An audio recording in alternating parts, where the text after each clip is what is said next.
जय श्री राधे कृष्ण। आइए सुनते हैं तुलसी विवाह की कथा। आप सभी भक्तों को तुलसी विवाह की ढेर सारी शुभकामनाएं। आप सभी के जीवन में भगवान शालिग्राम माता तुलसी की कृपा से आप सभी को सभी प्रकार के सुख और समृद्धि की प्राप्ति हो। तुलसी विवाह, जो कि विशेषकर कार्तिक माह के शुक्ल पक्ष की एकादशी तिथि से लेकर के पूर्णिमा तिथि तक तुलसी विवाह संपन्न करवाया जाता है। खासकर जो कि कार्तिक मास शुक्ल पक्ष द्वादशी तिथि के दिन तुलसी विवाह बड़ा ही उत्तम माना जाता है। जो भी सच्ची श्रद्धा के साथ तुलसी का सिंचन करते हैं, उनका पूजन करते हैं और फिर कार्तिक के महीने में भगवान विष्णु के स्वरूप भगवान शालिग्राम के साथ तुलसी का विवाह करते हैं, उन्हें कन्यादान का फल प्राप्त होता है और उनके सभी प्रकार के पाप और ताप नष्ट हो जाते हैं तथा भगवान विष्णु, भगवान शालिग्राम, माता तुलसी की कृपा से उनके सभी प्रकार के मनोरथ पूर्ण होते हैं। तो आइए सुनते हैं तुलसी विवाह से जुड़ी हुई पौराणिक कथा। तो बोलिए प्रेम से भगवान विष्णु की जय, भगवान शालिग्राम की जय, तुलसी माता की जय, सर्वदेवी देवता की जय। कथा के अनुसार जो कि सावर्णी मुनि की पुत्री तुलसी अपूर्व सुंदरी थी, उनकी इच्छा थी कि उनका विवाह भगवान नारायण के साथ हो। इसके लिए उन्होंने नारायण पर्वत की घाटी में स्थित जो कि बद्री वन में घोर तपस्या की और दीर्घ काल तक तपस्या के उपरांत ब्रह्मा जी ने प्रसन्न होकर दर्शन दिए और फिर वर मांगने को कहा। तुलसी ने कहा कि हे सृष्टिकर्ता ब्रह्मदेव, आप अंतर्यामी हैं, सबके मन की बातों को जानने वाले हैं, फिर भी मैं अपनी इच्छा बताती हूँ। मैं चाहती हूँ कि भगवान श्री नारायण मुझे पति रूप में प्राप्त हो। तब ब्रह्मदेव ने कहा कि तुम्हारी अभिष्ट तुम्हें अवश्य मिलेगी। अपने पूर्व जन्म में किसी अपराध के कारण तुम्हें श्राप मिला है। इसी प्रकार भगवान श्री नारायण के एक पार्षद को भी दानव कुल में जन्म लेने का श्राप प्राप्त हुआ। दानव कुल में जन्म लेने के बाद भी उसमें नारायण का अंश विद्यमान रहेगा। इसलिए इस जन्म में पूर्व जन्म के पाप के समन के लिए संपूर्ण नारायण तो नहीं, नारायण के अंश से युक्त दानव कुल में जन्मे उस श्रापग्रस्त पार्षद से तुम्हारा विवाह संपन्न होगा और श्राप मुक्त होने पर भगवान श्री नारायण सदा सर्वदा के लिए तुम्हारे पति हो जाएंगे। और फिर तुलसी ने ब्रह्मा के इस वर को स्वीकार किया, क्योंकि मानव कुल में जन्म के कारण उसे मायावी भोग तो भोगना ही था। और फिर तुलसी बद्री वन में ही रहने लगे, जो कि उस समय इनका नाम वृंदा था। नारायण का वह पार्षद जो कि दानव कुल में शंखचूर के नाम से जन्म लिया, जिसका की नाम जालंधर भी था। कुछ दिनों के बाद वह भ्रमण करता हुआ बद्री वन में आया। यहाँ तुलसी को देखते ही उस पर मुग्ध हो गया। तुलसी के सामने उसने अपने साथ विवाह का प्रस्ताव रखा। इतने में ही वहाँ ब्रह्मा जी आ गए और तुलसी से कहा, तुलसी, शंखचूड़ को देखो, यह देवोपम इसका स्वरूप है। दानव कुल में जन्म लेने के बाद भी लगता है जैसे इसके शरीर में नारायण का वास हो। तुम प्रस्ताव को सहर्ष स्वीकार कर लो। और फिर तुलसी, जिनका की नाम वृंदा था, उनको लगा कि उनकी तपस्या पूर्ण हुई, इसे इच्छित फल मिला है। शंखचूड़ के साथ उसका गांधर्व विवाह हो गया और वह शंखचूड़ के साथ उसके महल में जो कि पत्नी बनकर रहने लगी। शंखचूड़ ने अपनी परम सुंदरी सती साध्वी पत्नी वृंदा के साथ बहुत दिनों तक राज्य किया। इससे अपने राज्य का इतना विस्तार किया कि देवलोक तक उसके अधिकार में आ गए।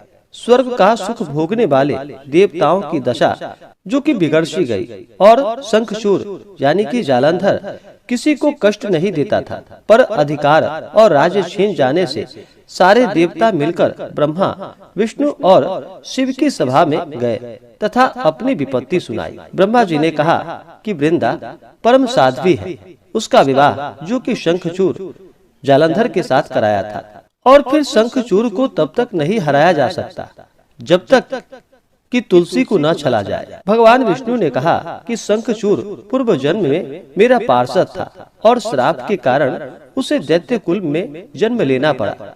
इस जन्म में भी मेरा अंश उसमें व्याप्त है। साथ ही तुलसी के पतिव्रत धर्म से वह अजय है। फिर देवताओं की सहमति से भगवान शिव ने शंखचूड़ के पास संदेश भेजा कि या तो वह देवताओं का राज्य लौटा दे या फिर उससे युद्ध करे। और शंखचूड़ भगवान शंकर के पास पहुंचा। उसने कहा कि हे देवादिदेव, आपके लिए देवताओं का पक्ष लेना उचित नहीं। राज्य बढ़ाना जो कि हर राजा का कर्तव्य है। मैं किसी को दुखी नहीं कर रहा। देवताओं से कहिए कि मेरी प्रजा होकर रहे। हमारा आपका युद्ध अगर होगा तो वह शोभा नहीं देता। अगर आप हार गए तो बड़ी लज्जा की बात होगी। मैं हार गया तो आपकी कीर्ति बहुत अधिक नहीं बढ़ेगी। भगवान शंकर हंसे। वे तो सब रहस्यों को समझते थे। तुलसी और शंखचूड़ के पूर्व जन्म के श्राप की अवधि लगभग पूरी हो चुकी थी। बोले, इसमें कीर्ति और लज्जा की कोई बात नहीं। तुम देवों का राज्य लौटाकर उन्हें उनके पद पर प्रतिष्ठित होने दो। युद्ध से बचने का यही एक उपाय है। शंखचूड़ ने कहा, मैंने युद्ध के बल से देवलोक जीता है। कोई उसे युद्ध के द्वारा ही वापस ले सकता है। यह मेरा अंतिम उत्तर है। मैं जा रहा हूँ। ऐसा कहकर शंखचूड़ चला गया। उसने अपनी पत्नी वृंदा तुलसी को सारी बातें बताई और कहा, कर्म भोग सब काल सूत्र में बंधा है। जीवन में हर्ष, शोक, भय, सुख, दुख, मंगल, अमंगल काल के अधीन है। हम तो केवल निमित्त हैं। संभव है भगवान शिव देवों का पक्ष लेकर मुझसे युद्ध करे। तुम चिंता मत करना। तुम्हारे सतीत्व से मेरी रक्षा होगी।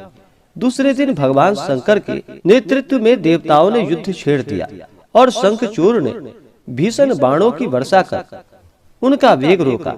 उसके प्रहार से देवता डगमगाने लगे। उसने दानवी शक्ति का प्रयोग कर मायावी युद्ध आरंभ किया। युद्ध स्थल पर वह किसी को दिखाई नहीं देता था, पर उसके अस्त्र शस्त्र प्रहार कर देवों को घायल कर देते थे। देवगण अपने अस्त्र शस्त्र चलाते तो आखिर किस पे चलाते, क्योंकि कोई शत्रु सामने ही नहीं था। कई दिनों तक इस तरह भयंकर युद्ध चलता रहा और शंखचूड़ पराजित नहीं हुआ। तब भगवान शिव ने भगवान विष्णु से कहा कि हे विष्णु, कुछ उपाय कीजिए, अन्यथा मेरा सारा यश मिट्टी में मिल जाएगा। भगवान विष्णु ने सोचा, बल से शंखचूड़ को हराया नहीं जा सकता, इसलिए छल का सहारा लेना होगा।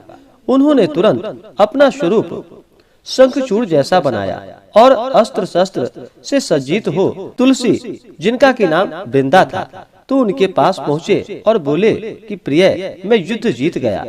सारे देवता भगवान शंकर समेत हार गए। इस खुशी में आओ, मैं तुम्हें अंग से लगाता हूँ। पति को प्रत्यक्ष खड़ा देखकर तथा विजय का समाचार सुनकर वह दौड़कर मायावी शंखचूड़ के गले से लिपट गई। इस प्रकार पति पत्नी दोनों ने आलिंगन हो खूब खुशी मनाई। पर पुरुष के साथ इस प्रकार के व्यवहार से उनका सती तेज नष्ट हो गया। उसका सती तेज जो शंखचूड़ की कवच के रूप में रक्षा कर रहा था, वह कवच नष्ट हो गया और शंखचूड़ शक्तिहीन हो गया। यह जानते ही भगवान शंकर ने अपने त्रिशूल से उस पर प्रहार किया और फिर त्रिशूल के लगते ही शंखचूड़ मारा गया। शंखचूड़ के मरते ही भगवान विष्णु, जो कि अपने असली रूप में आ गए, सामने अपने पति शंखचूड़ के स्थान पर भगवान विष्णु को खड़ा देखकर तुलसी बहुत विस्मित हुई। उसको पता लग गया कि स्वयं नारायण ने उसके साथ छल किया है और क्रोध में आकर उन्होंने श्राप दे दिया कि एक सती स्त्री का सतीत्व भंग करने के अपराध में मैं आपको श्राप देती हूँ कि तुम हृदयहीन पत्थर हो जाओ। और फिर भगवान विष्णु ने तुलसी के श्राप को शिरोधार्य कर कहा कि हे देवी, तुम्हारे तथा शंखचूड़ के कल्याण के लिए मुझे ऐसा करना पड़ा। तुम दोनों को श्राप मुक्त करना था। तुम भी अब शरीर त्याग कर तुलसी बिरबा के रूप में जन्म लोगी और मेरी पूजा तुलसी दल से ही होगी और मैं शालग्राम पत्थर रूप में होऊंगा। मेरे शीश पर तुम सदा आदर से विराजमान होगी। तुम्हारे पति की हड्डियों के चूर्ण से शंख की उत्पत्ति होगी। उस शंख ध्वनि से देवताओं तथा मेरी पूजा आराधना होगी। जहाँ शंख ध्वनि होगी वहाँ मंगलमय मैं विराजमान रहूंगा। तुमने पूर्व जन्म में बद्री वन में मुझे पाने के लिए बड़ी घनघोर तपस्या की थी। अब अगले जन्म में मैं नारायण प्रशस्त के रूप में बद्री वन में स्थापित होऊंगा और मेरी पूजा अर्चना फल फूल से न होकर तुम्हारे तुलसी दल से होगी। मेरे शीश पर विराजमान होकर तुम मुझसे भी ऊंचा पद को प्राप्त करोगी और जो भी मेरे शालिग्राम स्वरूप के साथ तुलसी का विवाह करेगा, उसके जन्मों के कई प्रकार के पाप और ताप नष्ट होंगे तथा मेरा कृपा प्राप्त होगा। तो बोलिए प्रेम से भगवान विष्णु की जय, माता लक्ष्मी की जय, तुलसी माता की जय, भगवान शालिग्राम की जय। तो आशा करता हूँ कि यह जानकारी आपको अच्छा लगा हो। ऐसे ही ज्ञानवर्धक जानकारियाँ प्राप्त करने के लिए हमारे इस चैनल पे अगर आप नए हैं तो चैनल को लाल बटन दबा करके सब्सक्राइब करें, साथ में बेल आइकन घंटी को दबाएं ताकि मेरी वीडियो का नोटिफिकेशन आपको समय से मिलता रहे।